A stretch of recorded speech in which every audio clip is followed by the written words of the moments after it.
journey last split has been quite up and down, but at least we ended it on a note where people saw that we could be playoffs. Sjokz already comes in, but now Finn is in the midst of the entire team. The haymaker, the jump back down, and it's going to be all that they need. Now Larssen leaping forward, he gets the reset, he can jump one more time over into the pick, goodbye to Shadow, that's going to be 4, and just like that. Well, right now we are all back on the grind and we are all tryharding, and our purpose is just to be on the best shape for the games. And welcome back to the LEC Summer Split. We're about to jump into Schalke 04 taking on Rogue. I'm not that short. I'm not that short.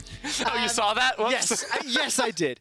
And of course, once we get into the draft, we'll have to see what Schalke can do. I think they've had 2 very difficult games. I need to see more from this team at the end of the week, and they are on the verge of going 0-3. Yeah, I mean, this team is very clearly struggling, which is kind of a surprise for a lot of people, because Schalke, of course, had the abysmal start to the spring split, but then started, you know, climbing things back up. Then they bring in Nukes into the bot lane, trying to make an upgrade down there. But games 1 and 2, I don't think they gave themselves many options in the draft. Their builds were a little bit wonky for me, so they really need to come back in and find some sort of a hard reset now. Let's see what they can do. We have seen dramatic shifts in performance from day to day from many other teams in the LEC. Rogue yesterday obliterated Misfits and are the heavy favorites today. I'm obviously drawn to Hans Summer as he's the one that picks up the kills, but you and I were celebrating Finn and VandeR yesterday. Just, it feels like the team is sort of popping off and they're all working together as a unit. Yeah, honestly, Rogue look unstoppable right now. They look so good within their games. I mean, they have 3 players that have yet to die. Inspired, Larssen, and VandeR, 0 deaths across 2 games, which is pretty crazy. And Inspired in particular has been so active in these early games that, I mean, Lurox has a big challenge ahead of him to overcome. Well, let's see what Lurox can do. We're a few seconds away from the draft, and we had some shenanigans in our previous game. Senna, Wukong, bottom lane. Let's see if that happens again. I don't know if these are the teams that would do that for us.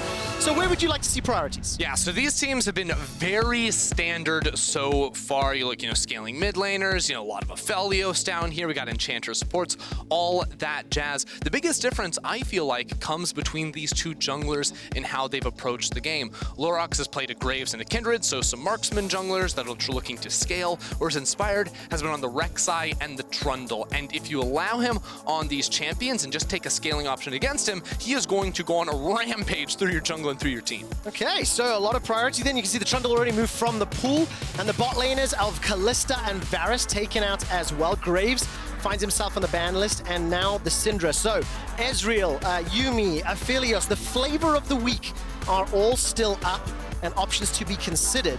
And Rogue will have 1 final ban yet. Yeah, I'd also be looking at Thresh for VandeR. His performance yesterday, I think he landed 18 billion hooks onto DOS in the bottom lane. He was heat-seeking with that one right there. But I like seeing the Aphelios come through for Innaxe down bot side, especially because it denies it from Hans Sama. Hans Sama has looked very, very good on that champion. Yeah, and it does allow the potential Ezreal Yuumi here. Larssen's going to lock in the Orianna.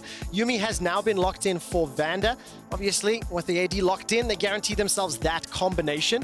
And now Odoamne, Innaxe will be looking for a support here to join it. We've seen, I think, Lulu paired with the Aphelios a fair amount. And we've actually seen Lulu paired with Aphelios specifically as an answer into the Ezreal Yuumi, which when you see Yuumi taken and Ezreal is an option, that's just going to be our bottom lane, Trevor. I have no doubts in my mind. Too obvious indeed. Orianna is seeing a little bit more play than I was sort of expecting. What do you make of her kind of appearances throughout the splits? I mean, I think Orianna has a lot of good things going for her, right? You have solid scaling option, you bring some CC to the roster. I think that is maybe one of the things that is undervalued right now when you have a lot of these Enchanter supports coming in. I mean, if you want to play damage-dealing junglers or damage-dealing top laners, you need some more CC, so it helps round out compositions almost instantly, and it can do very well into pretty much any matchup here. So I think it's one of the safest blind pick mids at the moment. One of those champions that just because of the kit is always somewhat viable. Corki will find himself in the ban list now, so Odoamne has already got that Ornn locked in for the top lane. We're going to be looking for the jungler as well as Abbedagge's mid lane pool, and that's why the Corki has now been removed. And for Rogue, what would you like to see Inspired running? You know, this is a guy that made a name for himself on Olaf and rampaging through enemy jungles. His Rek'Sai performance was impressive on day one, and obviously with the Graves, the Trundle taken out of the pool. Where do you want to see him go? I mean, I think it could be another Rek'Sai game for him as sort of a bridge when you have a lot of scaling options around the rest of your team. I mean, I know Finn would have loved to have the Ornn to sort of back that up, but that, of course, got taken away by Schalke on the other side. So I'd expect to see Finn match top lane with another sort of tank, and that's why I think the Maokai ban does make a lot of sense to remove that as a potential option for him, because then that opens up Inspired to play something that can gank early, and the Jarvan, great from level 2 onward, and also pairs wonderfully with that Orianna. Fits exactly what you said as well. That bridge helping out, just buy some time. Combos a little later in the game as well, and I like the idea of chucking that on top of a Lulu and Aphelios, who simply cannot get out of the Cataclysm. Once they are locked inside, if there's no flashes available, well, good luck getting outside of that one. And now Lurox will be locking in the Lee Sin, and I love the little hover of Kled, obviously pointing at Finn, who is still looking to lock in his champion. Abbedagge is going to be looking for a mid laner here. You've got, you know, some safety, you've got some front line. I mean, he can go poke, maybe. Seems to be the flavor of the day. Flavor of the week, really, a lot of poke. Yeah. I'm just looking at Lee Sin, and I don't love it. I don't love it, people. You have a Lee Sin, and you don't really have lanes to play through, right? You're not going to be ganking Ezreal Yuumi down towards the bottom side. And you say, sure, it can match the Jarvan early on, but Jarvan's going to scale way better than you into the team fights, especially with that tank build to give a frontline option towards your team here. So looking at it, I think Rogue got pretty much everything they could have asked for in this draft. You've got the super safe, super powerful Ezreal Yuumi in the bottom lane. Inspired has early game options, and Finn can impact this map with the Cannon Barrage. Yeah, and it's not going to be that tank matchup that we have come to somewhat expect, but Gangplank is a little bit more of a regular occurrence into these tanks. Has a lot of time to scale, not really pressured by too many people in the laning phase, and Finn will be able to, you know, start to run away with this. So I think we're leaning a little bit more towards liking Rogue's draft overall. I mean, I think I'm further than leaning right now. You know, like Aphelios super strong. Zoe, if you're playing a good Zoe, can be very powerful, but it's going to be hard to do much in this game because I think VandeR's going to go for a very early Mikhail's Crucible, and then all of a sudden the sleeps don't really matter. Even before then, Gangplank's got his oranges. Jarvan can hop out of that one too. So I feel like that pick and the jungle in particular is where it's going to be lacking here for Schalke and going to make things hard for them. And of course for Schalke, 0-2 on the week so far. They lost to SK yesterday. They lost to Vitality the day before. And you could argue that Rogue's somewhat of a stronger opponent than both of those teams. And it's a little sad for me because we've already touched on this. You know, the way that they ended the spring split was really uplifting and very positive. They were a thorn in many teams' side. So let's see what they're going to do today. The draft, a little bit more complicated to play, and the analyst desk was talking about it. Ender, you were talking about it as well. The differences in the impact between Lurox and Inspired, and now their champion differences as well in the draft. It's not been made easy for Lurox. No, it is not an easy game at all here, and I sort of question what he can actually do, because again, don't think there's a lot of great lanes for him to gank for. And this week one for Schalke is one that sort of defines the entire split, because they started off a game against Vitality.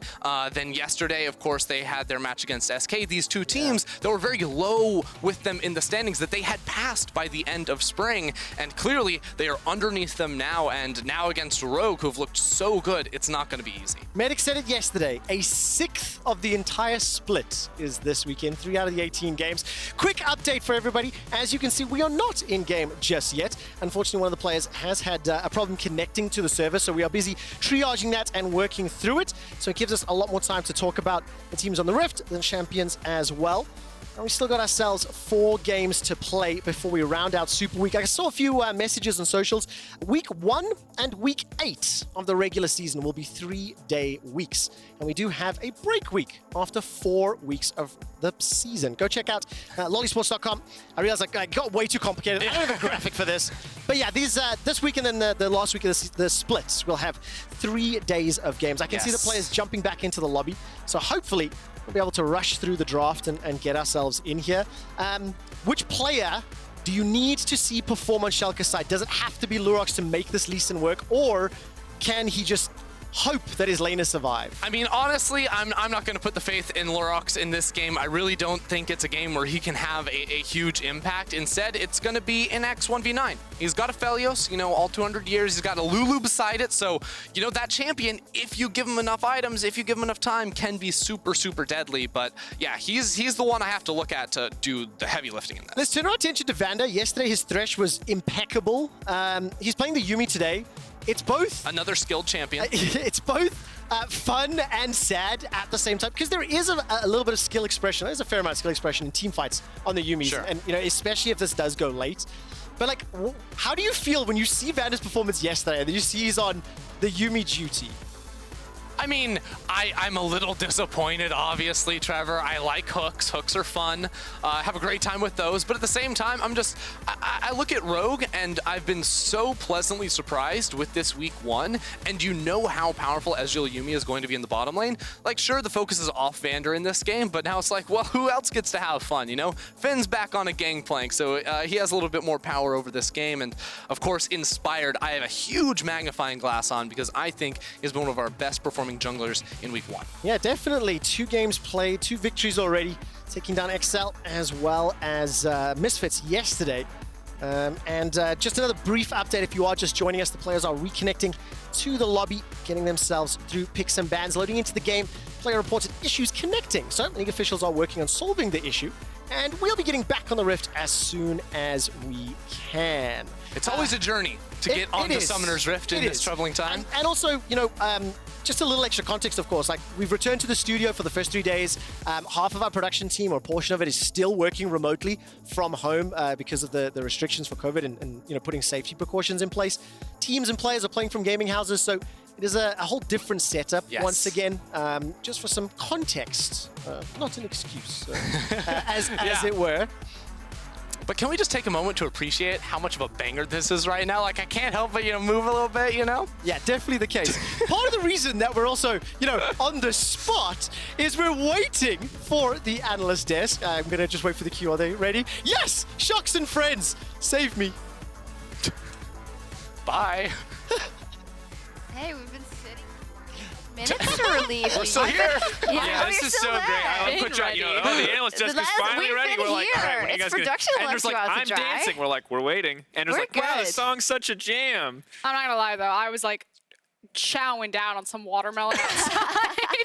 And I had to sprint back inside. Anyway, welcome back to the desk. While the issues are getting sorted, hopefully we won't be here for too long. I mean, not that I mind talking to these wonderful people, but we also want to see some gameplay. I want to continue a lot of the conversation we had about bot lane, as it seems to be a bit of a theme today. We did get some angry tweets about not mentioning VandeR earlier in our support highlights. My feed was clean. So, okay, I read Reddit. There we go. So, it was Reddit. And I was thinking about it because every time when we do segments like these, when you talk about a certain role, you're bound to not mention everybody. And I think we should give both the bot lanes of Schalke 04 and Rogue the time of day. And this one also, you know, with the picks we have on the table, Drakos. I think let's start with the VandeR thing, because I think that's really interesting, and I think people bring up a good point, because VandeR is a guy that's stuck around for a long time, and that is credit to his ability. That's crazy. It is. It's insane. And it's not like I don't want to undermine the quality of his career, but I think when we look at him compared to the top 2 that we're talking about, which is Mickey and Hylissang, he's not on that level. Mickey and Hylissang have single-handedly won so many games for their teams, and while VandeR's had 1 or 2 good moments, he's not that consistent threat where you're wondering if they can carry from the support position. And it's something we have seen more from Kaiser, and we've seen a little bit from Limit, although that bar performance was mighty questionable. I will say, I would give VandeR a bit more credit, because I do feel like he's not as flashy often, but there's a lot of moments where he's just a rock in the bot lane, and that's what you often do need, right? But that also brings it to the point that it's sometimes very hard to see, which is the reason why supports also often fly under the radar. Yeah, and I think we gave VandeR a ton of credit when he returned to the Rogue roster, I believe. Like, there was that period when we were like, you know, VandeR is a huge shout out. I think he almost made all pro when he was in the position. He did, yeah. But the thing is what kind of separates and why guys like Kaiser, Hilly, and Mickey, not necessarily in that order, really stand out, and you hit on it, is it's the versatility. It's the fact that they'll play the Wukong jungle, and like VandeR did have that amazing "I'm so good" play. Yes, that was great. How good am I? How good am I? Like, It's really obviously good. incredible. But I need the consistency of like the Pikes and the Wukongs and the Bards and all of these things. All these things. Yeah. But the thing I want to say is as we get down to this is the discussion about worlds and how we win worlds. This is not the discussion about who is good domestically. VandeR is a king domestically. I don't want to take that away from him. He's there. It's when we're looking at how the hell do we beat the LPL that the discussion starts to change. So with that in mind, Schalke versus Rogue, very different story. A very different story if you're talking about beating the LPL. So let's zone in a bit then on maybe not just VandeR, but for a Rogue who is now who is undefeated, and if they win this, they go 3-0. And Hans Sama and VandeR in conjunction, because we've had a lot to say about the new Hans Sama, who seems to be much more aggressive in these first games we've seen than we've seen from him in the past on anything but Draven. To my understanding, Hans Sama really excels when he's with the support that could just micromanage him, and all Hans Sama has to do is be the mechanical hands, play the Draven. And when he's on a champion like Ezreal, and he has all the tools in the world to keep himself safe, to have his own agency, and to really flex those mechanical muscles, that's when you see the best from Hans Sama. It's when he needs to be the veteran player in the lane and kind of guide or train of a support next to him that Hans Sama starts to fly underneath the radar. So I really like his pairing with VandeR. I think it's like a match made in heaven in that you kind of get the best of both worlds. Yeah, I agree. And it's also been kind of an accelerator for the Rogue we've seen. Again, only 2-game sample size, but they seem to have added a couple of pages to their books and to their game plans, which is what we wanted to see from them if they want to get further in those playoffs. Yeah, it absolutely is. And after they kind of stalled out, after the first initial split where we saw them rising, we kind of wanted more and more, and it felt like they fell short of those expectations. To now see them, after, I would say, a difficult split, start to improve again at the start of the season to show us more is a huge confidence booster for me when I look at this lineup. And the way that they've built this draft feels like it set themselves up for success once again. I think they're looking at this draft phase. Admittedly, Schalke are already down pretty far, so they might have been favorites coming in, but with this draft, I think it's even further in their favor. I think, how do I want to say this? This is hard to convey. For Rogue to reach the next level, and a reminder that their goalposts and the context around them is we already have them kind of top 4, top 5. Yeah. And that's, I think it's not just us. Anyone with eyes can see that of Rogue. They're a very talented team. They are a top team. They are in contention for grabbing that last ticket. But for them to take the next step, it's very hard for the audience to track because it's in their macro decision making. It's in their set. It's not like you look at Rogue and you're like, I need this guy to not int in lane. Yeah. Because none of them do that. They're a very consistent lane. I need Rogue to diversify the options that they see and some of their macro maneuvers. I need them to be cleaner on resets. I need them to do X, Y, and Z. That's why Origin just looked at Rogue and were like, we are exactly you. We just have a better understanding of the game, which is why they just cruise controlled ran over them. And that it's hard, but that's like the reality of it. Yeah, that makes sense. Let's talk about Schalke 04 for just a little bit. Unfortunately, 0-2 on the weekend. You just said because of the drafting differences, it will be difficult. What in their draft versus Rogue draft will make it difficult in this specific game? Lee Sin versus... Yeah, there's a lot of things going on. Ender brought up the Lee Sin. The one thing I want to talk about is what Rogue have done is they've taken the lessons of Spring to heart, and that was Aphelios is very weak to things like GP. You know, he's going to be doubly weak to a Jarvan Orianna combo as well, and we saw GP single-handedly shut down these immobile carries, and this is already a lineup that has mostly been struggling. And the sole way that you stop the GP, J4, Orianna from killing your backline every single team fight is that Lee Sin kick. And that's a lot of pressure for Lurox, a man who has played carries for the first 2 games, and quite frankly, has lost more to the shopkeeper than anyone else. I was just about to point that out. I was like, I don't even care who Schalke's facing at this point. It is literally Schalke versus the shopkeeper. There have been some really big missteps in terms of itemization that have really stunted Schalke's windows where they can execute with their composition. So, Can you give an example? well, let's try with that Duskblade on Graves. Yeah, so the first, me and Ender had a big conversation about this, and I'm sure Ender will go more in depth with some nice visual support at some point. But yeah, against multiple tanks, where his job was to hit frontline, because there was no way he could ever get to an Ezreal, he was building Duskblade. Black Cleaver came later. What else did he need to do? He needed to reduce healing. When did we get that healing reduction? 5th item, 4th item. It was his final item of the game. Selling boots. He like was in the tomb as he bought it. The game was over as he picked it up. And then in the second game, when his job is to shred a lot of squishier members, when no one is building armor, we finally see the Black Cleaver that we wanted in game 1, instead of seeing something like the Blood Razor, which would let him shred through tanks, or the Blade of the Rune King. And there's always going to be arguments for some of this itemization for sure. no doubt. But in this case, the math was not in his favor, and that's why we talk about it being losing to the It is a shopkeeper. tricky one, right? Because as you say, you're never exactly sure because there might be some reasoning that we didn't think about an obscure spell, secondhand, I don't know what. But if the math doesn't check out from the beginning, I think you're in your right to say that would have been a better choice. The thing is when you look at it, there is like correct itemization on paper, and then there's always going to be this room of subjectivity in terms of how a player thinks they're going to play the game, or how, their responsibility what their responsibility is, how the team's going to play out a team fight. That changes a ton.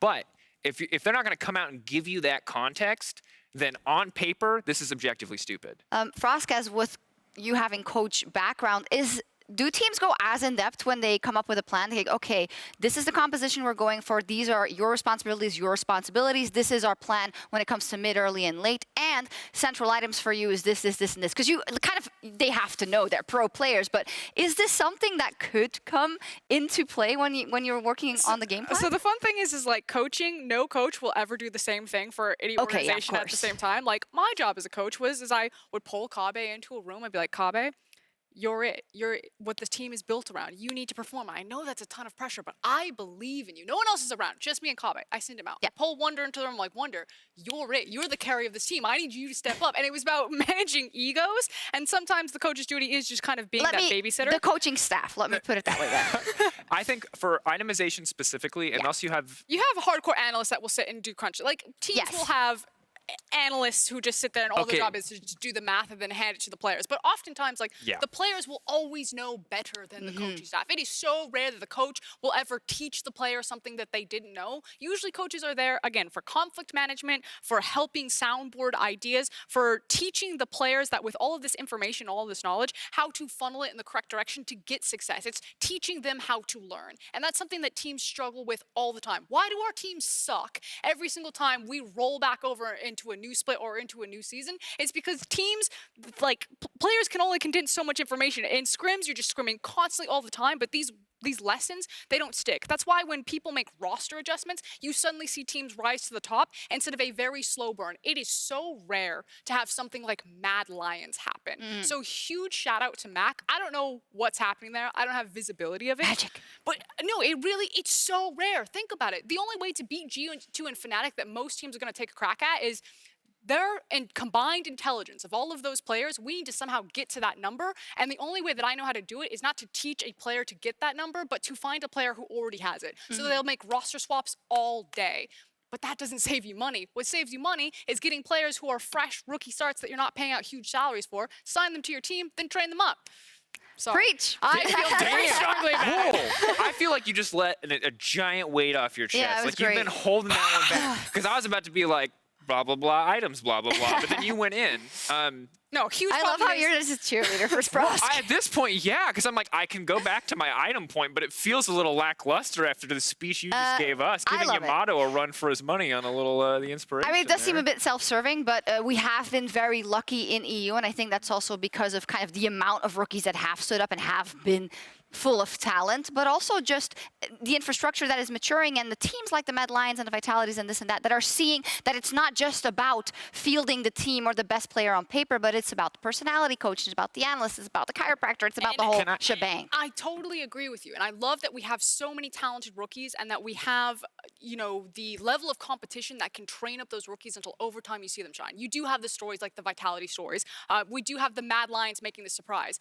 But also, we need to be realistic. When our teams go to Worlds, when we talk about who are the top teams, it's never the rookies. It never has been. It's G2 and it's Fnatic, and it's because of the experience. So how do we apply everything we just said into a situation like a Schalke, who was struggling a bit last split, who then got a lot of wins on the board, and now started 0-2? I think this is what surprises me about Schalke, and this is the part of the Schalke puzzle that we're missing that I think behind-the-scenes information would help out with, is what happened at the end, from the end of spring, where it looked like everything was starting to come together. Remember 5-5 towards the second half of the split, where this team was starting to take games off of teams we would normally have put above them after the Forgiven experience was finally forgotten. That led them to this point where everything is very uncoordinated. Now, the easy thing to do is just to start pointing fingers. This guy built bad items. Nukes. Which you did, actually. He did. Which he did. And that's, to be fair, you pointed fingers. I You know. pointed fingers. That was objectively wrong. That's not the reason Schalke are losing. It's just a part of the puzzle, right? Like Nukes has also had a lot of games where he's just died a lot and hasn't been there. So why aren't they clicking yet, and what is going wrong behind the scenes? Yeah, it's time. Unfortunately, time is not on Schalke's side. They are in a sprint. They have no time. It's going to be the shortest split. It's the most important split because it's the one right before Worlds, and they just don't have the same time, and they need to hit the ground running. On a CSGO broadcast, by the way, they hate the word time for a team. They don't like that. They like an actionable. Because no, it's not just that. It's also this and this and this. Yeah. But they run in does come majors. down We to run it. in. That's we true. run in leagues. Yeah, that's true. We run in games every week. week. To week, you know? And I think the thing that concerns me is I talked to Odo about this lineup ahead of the season because I was trying to get a grasp on top lane, and I was also just like, Odo, how is everything going? Because I was really excited for Schalke. And then they've kind of fallen flat on their face, and Odoamne, as you know, is a bit of a pessimistic man. If things are going wrong, he does not hesitate to say that things are going wrong. So when he told me things are going good, team's looking great, might not be as strong as we were in spring right off the bat, but things should go well, and then they 0-2 right at the start, that worries me. That tells me that their preparation they thought was going to be spot on. It's not just the 0-2 and just the cherry on top. Because it's a super week, Schalke are even more trouble because you can't pivot on this. You're not going to make a massive roster change or have a hard pivot in the middle of your week, so they're looking at a potential 0-3 start. They got really screwed. Yeah, they have to do their absolute best in this game. If you are just joining us or you're wondering why there's a Euphoria plus Sjokz podcast going on, we did run into a couple of issues, but right now we are just a few moments away from Rogue versus Schalke 04. So let's head back over to Quickshot and VandeR.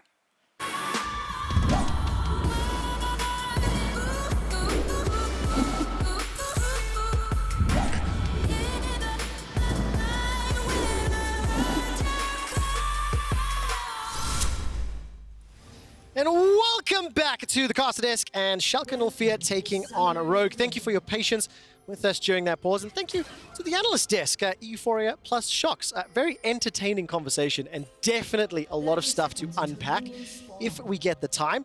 For now though, let's get back into the game. Drafts you can see on your screen, or comps rather.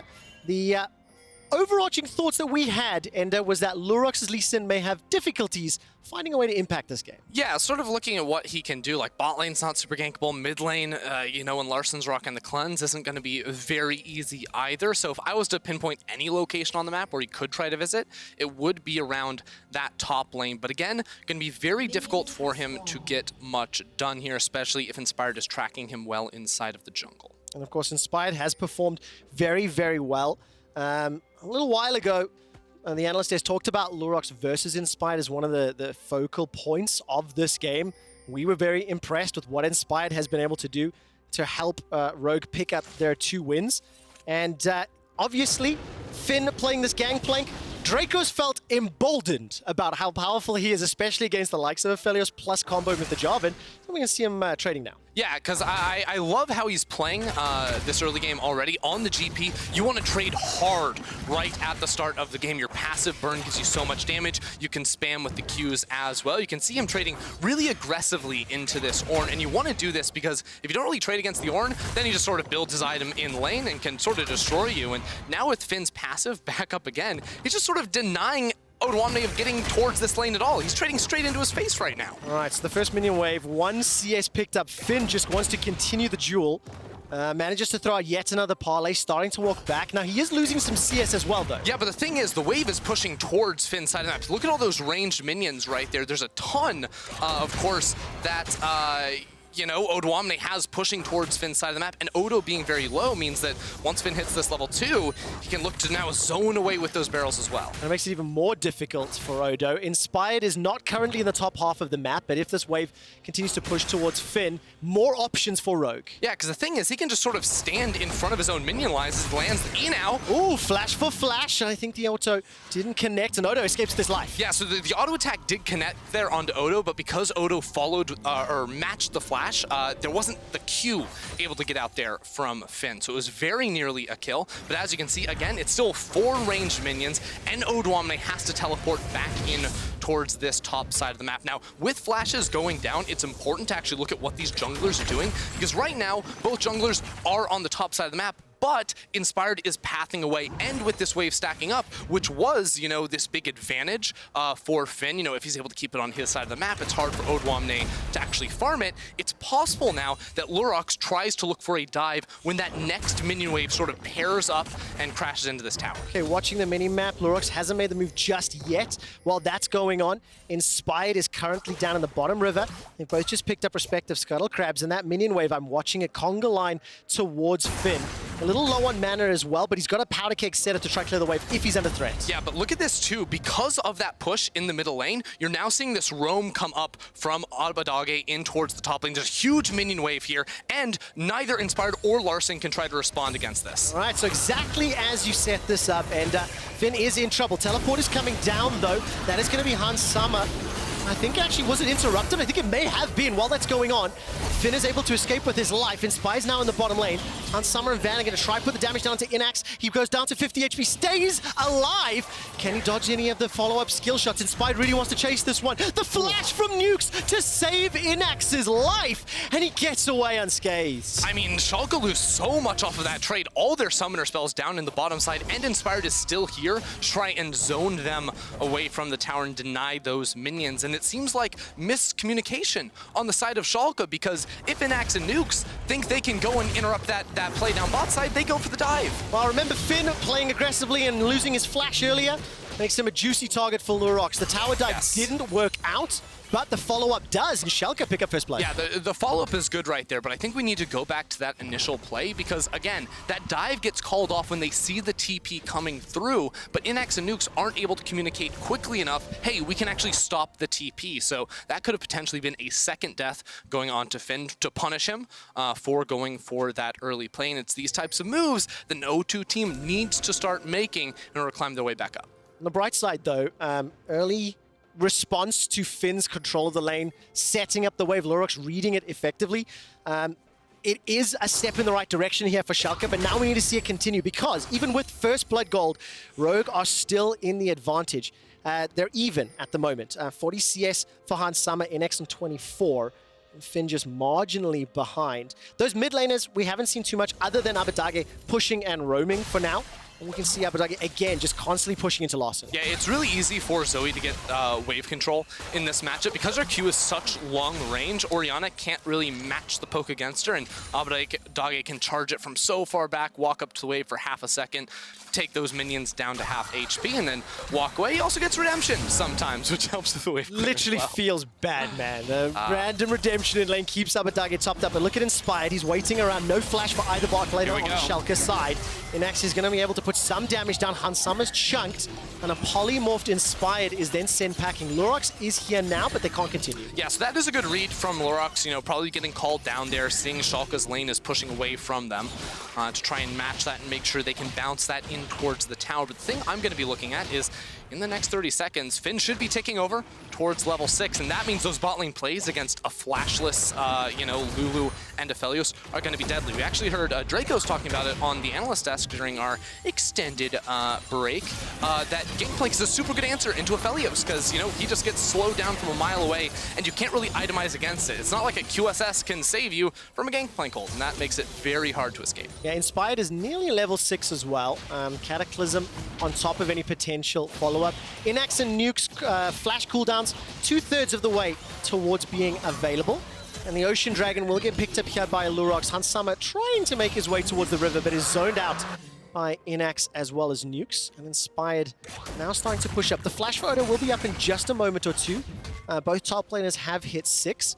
And Finn, now down in CS after those opening few minutes of play, playing so far forward, ends up being the one that's marginally behind right now. Yeah, he has to play off of this Ornn's W being off cooldown. There's 3 seconds till it comes back up, so unless he was to pull the trigger right now, I think it's very easy for Odo to react with the W and then E away. Well, for this time round, Odo just gets caught out, manages to knock himself into the wall, but...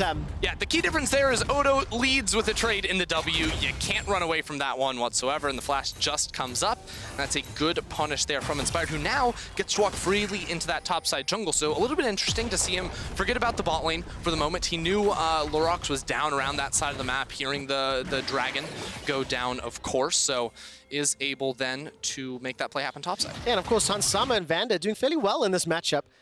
somewhat out farming. Obviously, there's been some skirmishes and visits from other team members, but Rogue, even on gold, even on kills, Schalke have got themselves the dragon, and it looks as though lane swap is on the cards. 8 minutes. Lurox is already up towards the Rift Herald. Let's see if they're going to make a concerted effort for this.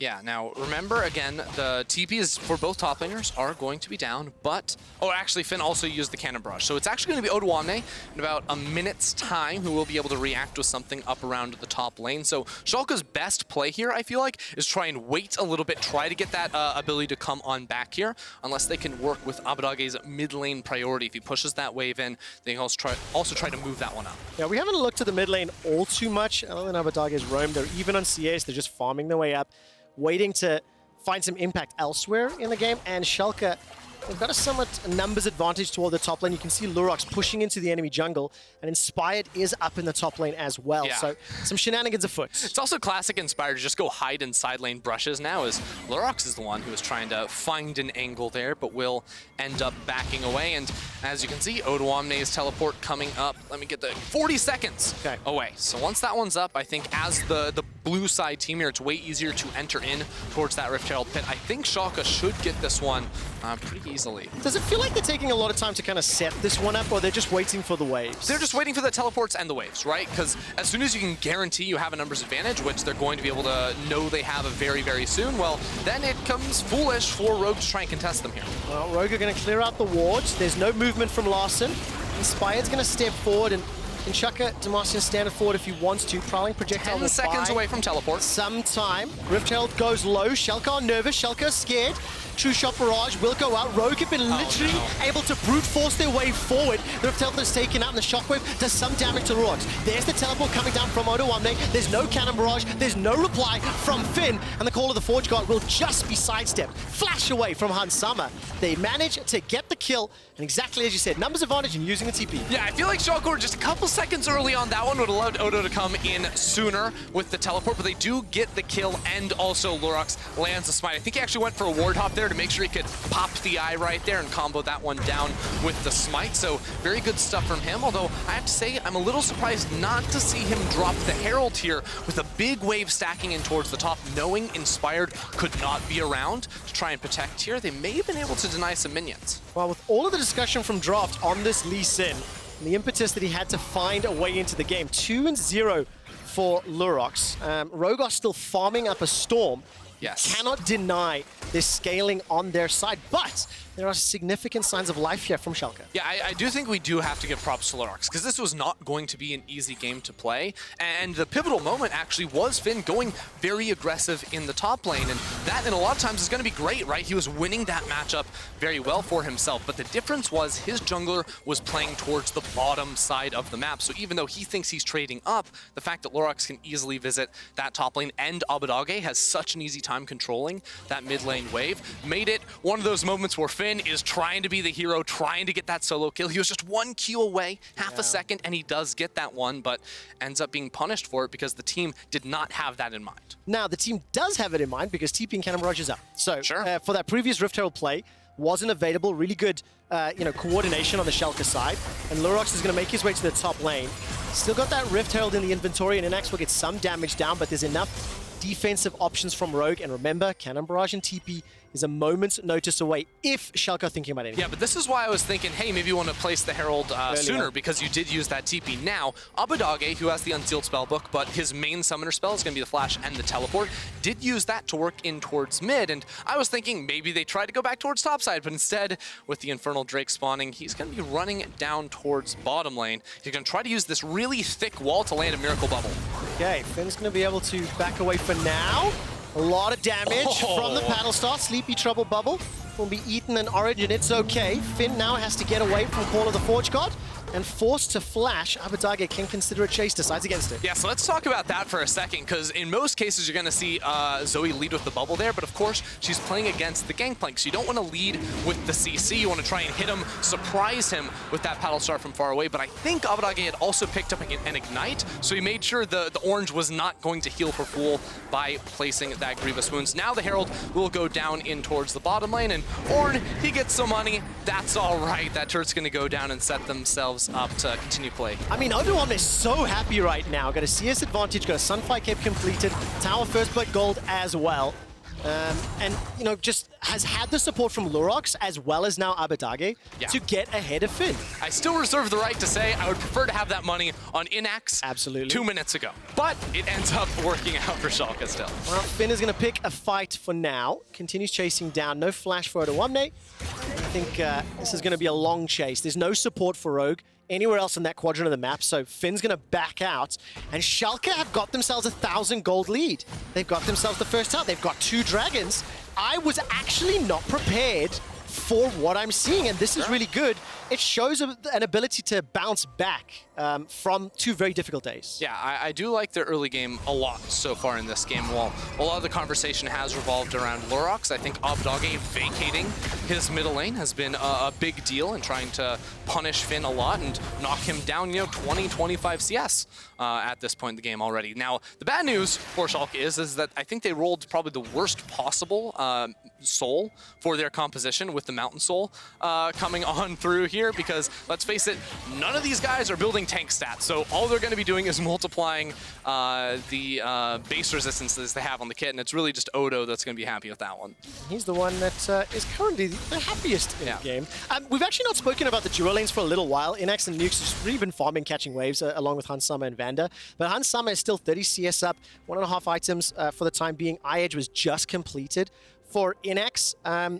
You know, what are anticipations for how and when these guys are going to start getting involved? There's only 1 tower down, so it's still a little any face. Yeah, I mean, Innaxe, you hate to say it, but it's jungle diff this game. But it's not that Lurox is playing a bad game, it's just Lurox played for top lane and Inspired played for bot lane. So Innaxe has not had an easy time losing his summoner spells very early into the game, and I think this is very bad for Schalke compositionally, because when you're talking about it in the pregame, like, Innaxe is the focal point of this comp. He's the guy that needs to be dishing out the damage for his team, and if Ezreal is hitting 2 items faster than him, 3 items faster than him, then all of a sudden he just won't be able to carry that amount of weight that he needs to be. Yeah, definitely the case. There is support now coming to the top lane for Innaxe and Nukes. Inspired was able to flag and drag over the wall, despite the fact Lurox followed him with the resonating strike, and HunSummer's been able to defend this tower, hold on to it for a while down in the bottom lane. Odo continues to push. Trinity Force now picked up for Finn, and 2 minutes till the next Drake. So both of these teams just looking for opportunities, and Lurox very extended here as Abbedagge comes to back him up. It's actually a really interesting point in the game. I feel like if you actually just look at the vision in the map, because both teams have wards inside their opponent's jungle. They just haven't been clearing anything whatsoever. So everyone pretty much knows what's happening, and a play should be hard to make, but thanks to Yuumi plus Jarvan, we'll be able to force the flash from Abba. Flash comes out, and now Odoamne wants to counter-engage. Pull the Forge God's very good. Lurox manages to get the kick flash, and there's a escape already. The shutdown thanks to the shockwave, and Inspired manages to make his way out. Larssen continues to chase down Odoamne. The Battle Star's just simply not going to get through the command protect. Odo goes low, below 100. That's a double kill for Larssen. Here comes Inspired. Cataclysm goes down. Portal Jump goes out. That's a triple for Larssen and Rogue. Insane right there. I mean, Lurox gets super hyphy underneath the tower, and Larssen says, get on back here. Brings him right back underneath the tower. Gets a triple kill and a mid lane turret off of that play, and all the forward momentum that Schalke had has instantly been shut down by Larssen. And it was Schalke that started that fight. The counter-engage, correction, continued that fight would actually be a better way of saying it. They are able to pick up a tower top, but Rogue managed to get themselves a tower down bottom. Yeah, and just watch at the start of this play, right? Because of course, you get the flash out of Abbedagge, you're like, yeah, that's great news. But with the priority coming out of the bottom lane, now this Ornn has already made it up. He's ready to drop down the ultimate, and then as Lurox goes for this flash kick onto Inspired, notice how Abbedagge is not ready immediately with the Paddle Star. So Inspired drops the CC and can flash away. Now Lurox is dead. If the Paddle Star comes in sooner, it's more realistic that they could trade kills, but now Odo has come in to try and save the day. He's too far, there's still an exhaust. Abbedagge, who just lost his flash at the start of that play, has nowhere to go and can just try to hop around a bit before immediately falling. Man, fantastic play in that Cataclysm. So valuable valuable once you get somebody locked inside against this team composition. Rogue now 1,000 gold up. The Mountain Drake has spawned and they're repositioning to potentially contest. Yeah, and right now, Rogue have the items, right? Hansama went for the faster spiking Iceborne Gauntlet. Larssen goes very wide on that shockwave there. That could prove pivotal in this fight because Larssen, 3 kills, the finish Seraph's Embrace is strong. Even bigger, no Cataclysm yet, no Cannon Barrage, no True Shot Barrage. There needs to be some more time on Rogue's side if they want to pick this fight. Moonlight Vigil and Call of the Forge God currently on cooldown on Schalke's side, and we've got ourselves a standoff here in the river. The Prowling Projectiles and the Poke from Rogue are being thrown out, and Hansama will be able to escape for now.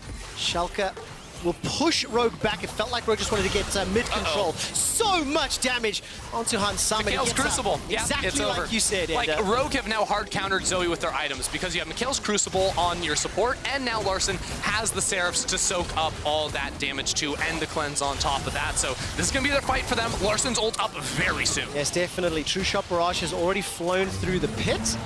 Now here comes Odoamne, chucks out the goat, won't be able to find the knockup. Inside the pit, finds Inspired, he's kicked out by Lurox. The Smite fight is won by Schalke, Dragon number 3. Odoamne gets some damage, the shockwave is decent from Larssen, but Hansama needs to do more. Innaxe tries to do it, he can't find the kill. Larssen takes him down. So far, it's a 1-for-1. The fight continues as Odoamne is forced to dash to safety. Lurox is looking for the Sonic Wave. There's a lot of damage coming forward from Hansama and Larssen. Larssen starts to back away, and Finn does as well. Dragon goes to Schalke, 1-to-1 kills. Okay, so a lot of things just happened there. Lurox comes up clutch on the Smite in this one, and right at the start, like, Rogue are trying to stall out, but Hansama very low off the bat, doesn't have any lifesteal built up just yet, so they're kind of scattered at the start as Inspired just tries to tease his way into this pit to try and steal it away. So Rogue aren't really going for a team fight at this point. Inspired is kind of sacrificing himself, jumping on in here, but then Innaxe, this is the problem when he is set behind. He just does no damage. Hansama lives through all of it, even with Red Gun, White Gun, which is the best DPS combo you can have for single targets on the champion. He isn't quite able to cut on through it, and Rogue are able to trade a kill. Oh man, so Innaxe needs some more time, needs some more items. You can see throughout the course of that team fight, despite dealing 2,400, Larssen's Shockwave and command attacks really did a lot at dissuading any further follow-up. And Rogue, now 1,000 gold up. All right, junglers. Good job. I mean, they were focused on the dragon. They were focused on the dragon, to be fair. So pathetic. But that's basically the job, though, isn't it? Put a Cataclysm down and get a kick in the right place and let everyone else do the work. Well, that's not fair. Let everyone else finish the work. Finish the work is a better thing to say, I think. I think it's like they're doing a different project entirely, you know? Do you think Rogue should have tried to focus the fight instead of the dragon? Because, like, you talked about how Mountain Drake, Mountain Soul is not hugely impactful. Yeah. So I actually don't think they were in a great position right at the start of the fight because of the cooldowns that they were sort of waiting to get back up, and because Ezreal was quite low. So Ezreal would prefer to take that fight a little bit slower towards the start, and that's how you saw with the GP2. It turned around over the course of that one for them. So I think in these next fights, you know, assuming you don't get chunked out, now Larssen has his second item, should have the ultimate coming into the fight. They can go whenever they want, but that one, it was a little bit more difficult to navigate. Okay, definitely. Let's talk itemization. It has been a topic of debate, especially on the Schalke side. Runar's Hurricane was just picked up by Innaxe. Odo got himself 2 defensive items. Black Cleaver for Lurox. I mean, I'm not seeing anything too oddball here. Leandri's Torment following up the Archangels for Larssen.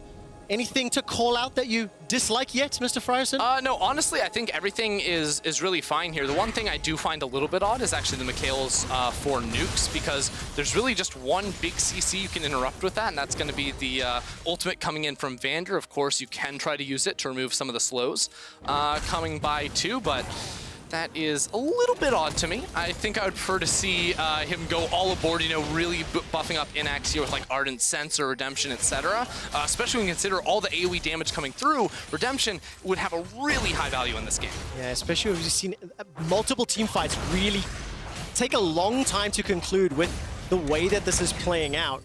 Rogue, though, despite falling a little bit behind early, they found their way back through some crucial skirmishes and through fights. The thing that they do have to be a little nervous about is maybe the Mountain Soul not the scariest, but it's not too long from a potential Elder. You know, a minute and a half to Soul, if Schalke are on that one as they have been for all previous Dragons, that could be one of the ways that they can try to unlock this victory as well. Yeah, I mean, that's definitely what they're going to have to be eyeing, right? Because you look at these comps, it's like, how do we actually match up against them in the 5v5? It's not the easiest thing to do. And again, the big difference there is going to be comparing like mid lane and jungle champions across the board, where I think Rogue have a very straightforward approach. Abbedagge going to struggle to find, you know, the bubbles and the poke in an extended fight that he would rather take, where he's playing around specific skill shots, and Rogue, with their hard engage, are not going to want to give him that opportunity. And, I mean, I think you just sort of dump everything onto Inspired at the start of the fight. Like, Yuumi's going to be piggybacking on him, Orianna's going to throw the ball on his head, and he's just going to try to find whoever doesn't have flash. Right now, that's Innaxe, but luckily for him, for that Mountain Drake to spawn, that should be coming up very soon. Yeah, his flash will be up right at the same time that the Drake spawns. 30-second timer. Rogue are pushing out the mid lane. You can see the vision from Schalke, thank you, observers, highlighting the amount of darkness that they have to fight their way through. The control ward in the river is quite valuable, because I think Rogue are just waiting in the wings there, and by the powers of deduction, they can figure that one out. So the control ward from Rogue skipped a step, didn't check all the bushes. Sure. And that means that Rogue's gambit, their wait and pray maneuver, did not pay off. Yeah, so Abbedagge's poke is landing, but there is a Yuumi to soak that up and make it really hard. And now, with the mountain map, that big, you know, sort of wall right inside the choke point right there, makes it really hard to approach in. Oh, Sleepy Trouble Bubble will tag Hansama. It's going to be able to escape. Moonlight Vigil is wasted. That did not find a target right between the uprights as the poke continues to be thrown out. It feels like this will benefit Rogue. They've got the ability to continually reposition and keep spamming out that damage. Yeah, Larssen would love to be able to walk over there and put the ball to sort of zone them away from the pit, but he's playing very passively at the moment. Now you see him place that one up as Rogue have sort of pulled this Mountain Drake towards the bottom side of the pit. This is a great setup from Rogue. It absolutely is. Does Lurox fancy himself a steal? Call the Forge God comes out as the engaged tool. Multiple knockouts. 1100 HP on the Dragon. He's inside the pit. It's picked up by Rogue, and that was a fantastic shockwave. Rogue, although turning it around, there's so much damage on the Schalke. Trading kills back and forth. Hansama's going to clean up house, and Finn will finalize the ace. For a brief moment, I thought Rogue were in trouble, and I could not have been more wrong. Schalke get destroyed. Larssen just ruined Schalke's day right there. Was that 4 people caught in that one? They just all funneled up. That's what my eye was on coming into that fight. And the way they pulled the Drake down made it so that Rogue, or Schalke rather, if they were going to fight them, had to walk straight across that Orianna ball and got absolutely railed right there. Let's see this one more time. Again, that ball that's placed in that choke here, as Abbedagge and the rest of the team are going to walk forward, he replaces it and then moves it. Oh my word. That was 75% of Innaxe and Nukes' health bar. And yeah, sure, they kill Larssen, but Hansama goes untouched and can just find, you know, 1v1s scattered across as everyone on Schalke tried to split. As soon as that shockwave went down, Innaxe managed to get the AoE damage onto Rogue, and Schalke Rogue just turned onto him in a heartbeat. He still dealt 3,000 damage, but look at that from Larssen. Yeah, Larssen, absolute MVP of that fight. Now, I do have to say some commiserations, because coming into this game, Inspired, Larssen, and VandeR had died 0 times combined. Inspired has died a couple times this game. Larssen traded his life to find that insane shotgun, or shockwave rather. So it's only VandeR who's deathless here on the Yuumi still. The unkilled support. Rogue, 4,000 gold up. Baron buff as well. They've stopped the Mountain Soul, and they've now got themselves control of this game. Look at the stack in the bottom lane. Odo can do nothing but watch yet another tower fall, and Schalke, they are now with their backs against the wall. It's just pretty unbeatable now for Schalke, because Rogue can drop down the ball and then zone you away from the tower, or use the cannon barrage if you want to finish that off and go for an inhibitor. Right now they are split up 4-1 at the moment, and Abbedagge will try to land bubbles, but again, Mikhail's an orange, everything, it's just not going to do anything. No, definitely not. VandeR sat to the Mikhails, didn't need it. The arcane shift from Hansama pushed him to safety. They won't be able to open up the inhibitor turret, but they will be able to secure the mid-outer. Now, the top outer is the only one left standing, and Rogue are going to have to catch the top lane wave, and it looks like that's what Finn is doing right now. Hansama's now got himself a Death Dance. Inspired's got the Stone Plate. This is like relative power-wise to Schalke, they are really, really insanely ahead. at this given moment. And, you know, Schalke, because they weren't able to finish off the last Mountain Drake, even though the Soul, I don't think, was going to change the outcome of the game, their only real chance, as you brought up, was like, could you steal, you know, the Elder Dragon? Because Elder Dragon is like the one buff that can change the landscape of a team fight, especially when you have a pick like the Aphelios next to you. But unfortunately for Innaxe, he's just been way behind this entire game. Yeah, hasn't been able to really dig himself out of the hole that, frankly, Inspired put him in. You know, Inspired, as you mentioned, spent a fair amount of time down in that bottom lane and managed to get HunSummer and VandeR ahead. HunSummer and VandeR, another fantastic performance, opening up the Summer Split. And now Rogue, they're just going to try to push this one out. Last tower on the outside remaining. You have to anticipate probably one more Baron and then try to look for the inhibitors unless they can catch Schalke out. Yeah, and this has sort of been the standard of Rogue's play so far this split. You know, first Baron to clear out all the towers, second Baron to put the final nail in the coffin. They're taking things quite slowly, you know, methodically, making sure they don't really risk anything too much. And in the meta that has sort of slowed down a bit with a comp like this, where you know Schalke are just going to continue to fall further and further behind, Rogue are just going to do this by the books. Yeah, and you can't blame them. The way Schalke started this game surprised a few people, probably maybe Rogue a little bit as well. And yeah, you have to pay respect because there is still the capability to get chunked out. If you are not grouped up, if you don't have the right numbers of people, but it's very difficult. Schalke are going to need to find multiple mistakes from Rogue, punish them, maybe try find a Baron into this game, and maybe they just have to force a fight, land a magical paddle star in the Baron pit. I mean, it just feels inevitable, you know? No, I mean, it really is. And you look at the different pieces on Schalke's team, you have good scaling, right? You have Ornn, you know, dishing out items, you've got an Aphelios with Lulu to buff him up, but the cohesiveness of that team composition stacked against what Rogue have built, which is just 5 champions that are sort of like knitted together, made for each other, along with solid performance over the last 20 or so minutes, Rogue are almost destined to win this one. Yeah, they're going to be able to push into the mid inhibitor now. Get a little bit of damage down.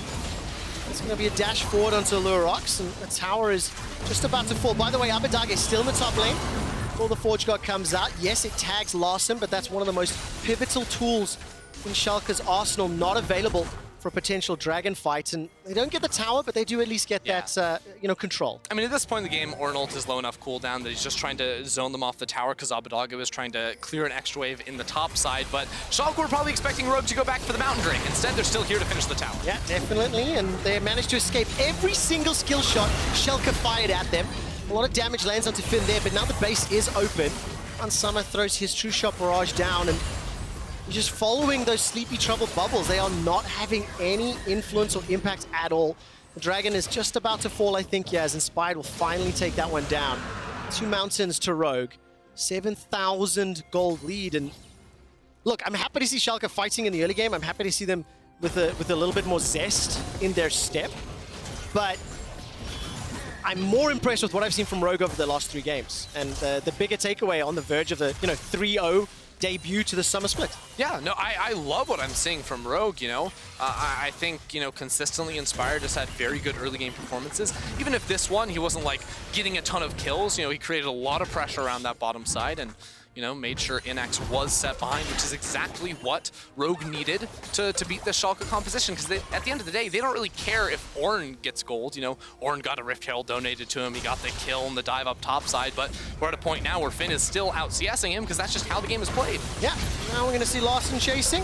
Goes down the cleanse. Cannon Barrage to help out as well. Shockwave. Just auto attack him. Not yet fired. Larssen held on to that one. Now Odoamne, he actually TP'd in behind Larssen. Larssen will get support from HunSummer and Finn. Still holding on to that Shockwave. Larssen hasn't fired it yet. HunSummer will look to finish off the kill. Wild Growth used to keep Odoamne alive. Lurox running for his life. Odoamne, yes, you're standing, but for how much longer? Here comes Inspired. Now Odoamne is going to go low. Larssen still untouched. Damage onto HunSummer. He stays alive thanks to the support from VandeR. Nukes is forced to flash defensively as the Sleepy Trouble bubble will find one. Mikhails is on cooldown and Innaxe, despite the Moonlight Vigil, it's not doing anything. He's zoned away by Finn, and HunSummer is picking and choosing the Schalke members he wants to kill. Innaxe is left alone and will be cut down eventually. Let's see how much damage he can put out. Yeah, just wait till Hansama lands 1Q and it's all over. Yeah, definitely. Hansama. Wait! That's a lot of damage. It's not done yet. I wrote his death warrant, but he's still alive. Innaxe is looking to get a second. He gets a double kill. The lifesteal, the death stars. What is happening? What? Innaxe is turning around to Hansama. Here comes Nukes. That is incredible. Innaxe, I was convinced you were done. I stopped shoutcasting. Death Dance, 200 years! Molten Edge, and Runan's Hurricane. 3 items. I can't. What is that? How? What? I Just mean, happened? Like, here's the deal, guys. Abbedagge gets caught. It's looking real desperate for Schalke. You know, he's just trying to get a base off here when Larssen scouts him out. And the recall, of course, does get interrupted. And looks like, wait, if Schalke can convert this into a Baron, this is even bigger than I initially thought, because Schalke do so much in here, you know, teleporting into the back line, but I feel like there's more going on in the fight at hand. Yeah, there absolutely is. It's a fight on multiple fronts. Okay, so the picture-in-picture live has now ended. Now, frankly, all of the setup is not the most interesting thing that's about to happen. We have to follow Innaxe. So right at the start, he has red gun and blue gun. Blue gun gives him a lot of AoE. The red, good for single target and that lifesteal, and then switches over to the white. So this is what gives him so much DPS onto single targets. You know, he plays the start of it well, misses the ultimate on that one. And we wait. Come on, guys, get on over here. It'll be fun. I trust you. You know, 4v1, you usually win these if you are rogue and have like a 10k gold lead, but Innaxe says no. He's got a red buff and whatnot, so he drops a turret that gets destroyed, I believe, and then just sustains through everything. And because he has the Death Stance, all the burst damage that was supposed to come through right at the start doesn't end up happening. And with the Calibrum, he gets the long-range auto, which again sustains him. Otherwise, Death Stance is going to tick him down. Now Nukes can come in towards the back here, and at that point, Hansama's just lost. I now can visualize what 1v9 actually means, right? Like I said this in draft though, right? You I was like, 100% the only chance Schalke have in the late game is Innaxe literal 1v9. Ender, look at that graphic. 10,000 damage dealt to champions. That is mind-boggling. But the thing is... That's not a team fight either. That's actual just 1v4. Schalke are still down 7,000 gold. They tried to make an attempt at Baron. It was interrupted. 30 seconds until the next dragon. Crucially, Innaxe has just picked himself up a rapid-fire cannon. That's 4 items now. But can he find yet another perfect team fight? That will be the question. Rogue are paying him a little bit more respect. They're not pushing to the river Here's just yet. the important thing, though. Mountain Drake spawning in 20 seconds. I think Schalke are just going to throw it all around this fight. Innaxe doesn't have flash, and he's against Jarvan, Orianna, and an Orianna with 4 full items. Okay, so if the shockwave lands, this dance can only do so much. Abbedagge continues to fire out those paddle Shield stars. on him, though. He's absolutely massive. Innaxe is still stepping forward. He's trying to chase down Hansama. The final chapter has come out. There's the engage from Odo. He manages to get a knockup onto Inspired. That's a kickback. No, it's Larssen, in fact, that gets tagged. Shockwave only catches Odo. It doesn't matter. But Innaxe is being focused down. But who's doing the focusing? That's already a kill. What? 1 for 1. Innaxe stays alive. He's turning onto Hansama, but he can't burn through more. There was enough members of Rogue this time to cut him down. It's a 1 for 2. And Rogue are going to set themselves up for the dragon. Yeah, and if Schalke stick around here, Hansama's strong enough to be able to jump over the wall with the Yuumi alongside him. So Lurox is still going to try and go for the steal. The soul would be big, but if he dies, that's an immediate Baron. All-Star goes in. That was very, very close. And Rogue are able to sneak, secure, finalize the 3rd dragon of the game. I mean, this is just the Innaxe show. It is just the Innaxe show. You said 1v9, you said he had to put all of Schalke on his back, and he is certainly trying. It's so close, and it's such a weird game too, because Rogue were completely in the driver's seat, decided to take it a little bit slow with the first Baron buff. You know, they weren't even able to knock down a single inhibitor, but they said, hey, it's fine, we'll get the second one and then close out, and they are still on pace to be able to do that. But importantly for Schalke fans out there, Flash returning for upset. That is massive for him, and very likely going to be itemizing into a Bloodthirster on top of it. So I mean, like he's gonna have the shielding from a Lulu, from Bloodthirster, from Legend Bloodline, or Overheal rather, plus Legend Bloodline. He's gonna have it from his red gun as well. Like, what? Oh my word. But the thing is, you can't 1v5 every single fight. See, that's what you think, but if Aphelios has more HP via shields than his Ornn, it might be a problem for Rogue. I mean, it is a problem. We've seen it. Because here's the thing, right? It's an Ezreal who doesn't have the best like single target damage, especially if Innaxe can block shots or Odoamne can block shots for him. Larssen has a ton of damage up front, but Innaxe can out-sustain it, and that is where the team fight will swing. All right, let's see what Innaxe can do. Managed to catch out Inspired. He escapes with his life for now, but look at the shockwave. It's flashed away from. Innaxe is going for the win. He manages to get killed to Larssen. He's turned his attention to Finn. The powder cakes aren't enough, but here comes Inspired over the wall. With the help of Finn, they shut him down, and now Rogue are looking to clean up. They've got themselves 3, and Hans Sama is still full HP. Innaxe went for the game-winning play, but he got shut down. It was so close to winning the 1v1 though, and now Rogue, they've got the power. They're going to be able to march into the base and very likely finish this one off here. It is 30+ seconds until Innaxe returns the Rift, and Hans Sama is going to be unstoppable. Oh my word, what a game! What a performance in that team fight. 3-item Aphelios. Ladies, gentlemen, and everybody else. The Baron buff is still going. Abbedagge is trying to clear out these waves as best he can, but Hans Sama and the unkillable What's that cannon minion doing? Get over here! By the way, unkillable VandeR, 2-0-15. Let's see if he can finish the game unscathed. You have to feel that he will. True Shot Barrage almost takes down Abbedagge. The Nexus turret is about to fall. Odoamne gets cut Innaxe down. is alive. Now, it's not over. Okay, but the inhibitor will get taken out. Innaxe is pushing forward, white-blue. White swap there around, puts a turret down, and Hans Sama then wisely starts to back out. The Finn is teleporting into the top lane. Is thrown down. They're going for 3 inhibitors here, Ender. Yeah, so Rogue are going to back away from this one for the time being. Finn takes that solo, and the minions may be able to do the trick. They're going to be able to knock it out, and Larssen already running back from the base off the respawn. 30 seconds until Odo comes back. It is about to be a 5v4 inside of the base, and Innaxe does not have the best guns. No, he doesn't. Innaxe is getting chunked down, though. Mystic Shot after Mystic Shot is landing. The regen is working, though. Innaxe is now starting to get back to full HP, but he needs some more defense in front of him. Lurox tries to put some damage down onto Inspired. It simply doesn't work. Innaxe gets dunked down. He's locked inside. No flash available. The shockwave pulls him back. It's done. It's done. Rogue have shut down Schalke. They were in control most of the game, but it was a dramatic finish. Schalke show they've got some teeth. Yeah, I mean, Innaxe tried to make that a little spicy there towards the end, but I think at the end of the day, Rogue outdrafted and outplayed in the team fights. Larssen especially, with some of those insane shockwaves, especially around the Dragon Pits, was an absolute monster, and at the end of the day, that was enough. You know, a couple members on Rogue beat the 1 member on Schalke. Absolutely, and had, Innaxe been given a little bit more support, had he not been put so far behind, how different could this game have been?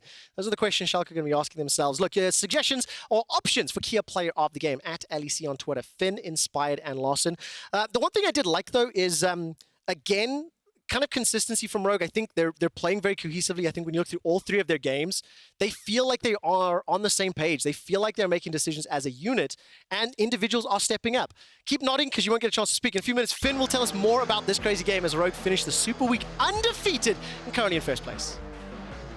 Hi. A double kill coming for Femi instead. He walks straight through Silver. The fight does nothing in this situation. Pull back, goodbye. I mean, I'm really sure I will find my skill back really fast, because I know I'm still good for sure. No matter what team I play against, I can learn something from all these players.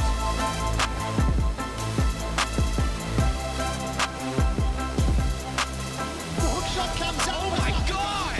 Alfari with the 1, 2, 3! I thought Cobo was always a good player, and the AD carry pool in Europe has been very stacked since the start of the year, so I hope with the addition of him it will get even better.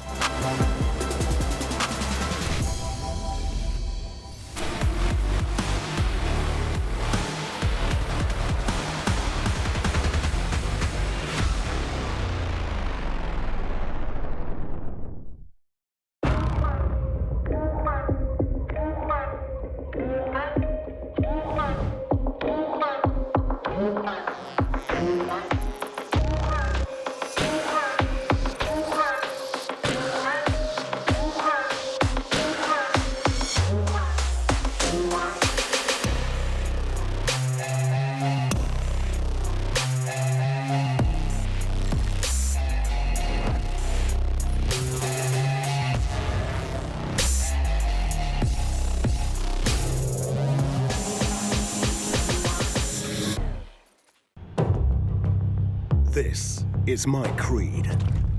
The boots that make me faster. The items that make me stronger.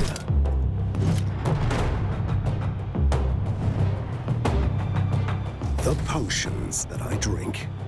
I get the best to be more powerful, so my champion rises to the top. But all this leveling up means nothing if I don't level up myself. It's the healthy potions I drink in real life that make me stronger. Because you can only rule the game when you realize you are your most important champion.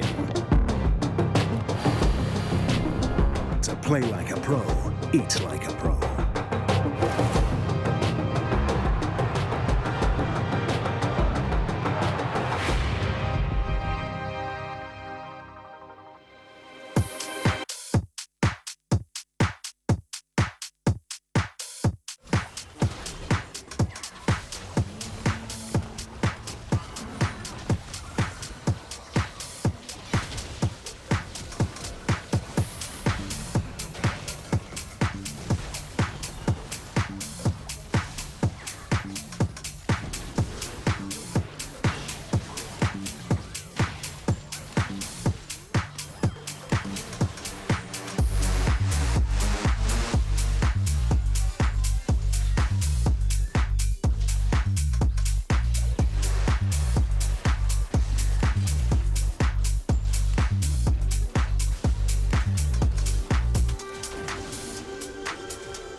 And welcome back to LEC. Laure here, joined by Finn after Rogue's third victory here. Undefeated, guys. Congratulations. Amazing week from you. Thank you. Yeah, we're kind of happy with our performance, especially the first two games. I think things ran really smoothly for us. Mm-hmm. But this game, we weren't as sure if I wanted to finish it out, so it was a bit rough. But I think in the end, the result is what we wanted. That's exactly what I wanted to ask about, actually. That was a banger game, for real, like watching it. But in your shoes, I'm just wondering how it was, because in the beginning, in the early game, Schalke was ahead. Then you came back after the dragon fight, I think. And I mean, we saw how Aphelios was coming back. Innaxe was just spinning everything around. And I have this team fight right now, actually, that I want you to comment on, because to me, this is the potential moment where Schalke could have come back. Yeah, I think in this fight we made a crucial mistake and kind of tried to chase the Zoe and kind of left Larssen on his own. Whereas if we play more as a cohesive unit and just play with Larssen and let him do his thing, I think the Aphelios won't be allowed to do this kind of thing like he did. Because what he did, he was kind of attacked our backline, stacking up shurikens, and then in the end we couldn't really approach him. Even though we hit all our spells, he just didn't die because of the death stance and the 20 shurikens he had stacked up. Yeah, we also how the team fight ends, like everything spinning around him, killing your entire team. Yeah, we were a bit shocked there. I was running in just trying to kill him because I thought, okay, Jarvan hit this knockup, there's no way. If we always commit on him, he'll die for sure. But yeah, we were a bit surprised. So how did you come back? I don't want to say come back because I feel like you were still ahead. It was just about being cautious and careful and not throw the game per se. So talk me through the communication to the last moments of the game to take the victory. Yeah.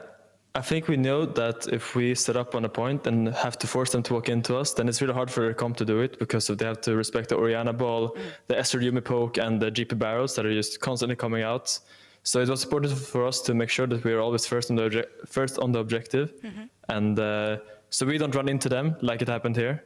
And in the end, I think we got some really good fights. We got the Nash eventually, and when we got the Nash, we just kind of to finish it out cleanly. Yeah.